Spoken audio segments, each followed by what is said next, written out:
Reynolds. Your time has expired. Senator Siewert. Thank you, Mr Acting Deputy President. This preference deal is the attempts from a desperate Barnett government to cling on to power. That's what it's about.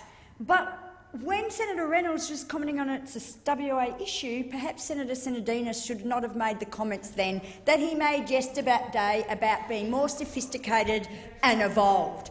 Let me read you a couple of the comments from the sophisticated and evolved candidate for One Nation in the Pilbara in Western Australia, when he was commenting on the comments that Tony Abbott made on lifestyle choices. He said, "The first that springs to mind is single motherhood," Mr Archibald wrote.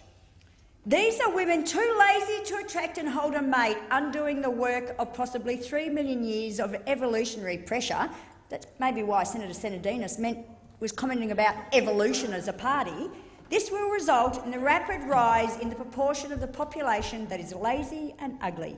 We know that what causes pregnancy these days, so everyone who gets pregnant outside of marriage is a volunteer. This is an easy one for defunding." Mr Archibald also used the article to suggest defunding the disability support pension and childcare. He said there's 800,000 Australians on the disability pension. OK, not all of them, but a good portion of them are able to drive cars, bash police on each other, go fishing and so on. And he also then went on to have a go at federally funded childcare.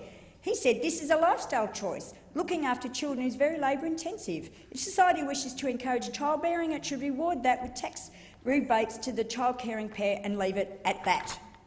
Perhaps Senator Sinodinos didn't read those comments and wasn't aware of those comments. And what about their continual denial of climate change? At the moment, when we're all suffering the effects of either it being too hot or unseasonably cold, they're still denying climate change. This is about Barnett's desperate attempts to cling to power when the broader community is saying, no thank you, we've had enough of your failed policies, you're building monuments to yourself in Western Australia, wasting the money that came from the mining boom in WA, failing to see the flaws in his approach. Your time has expired.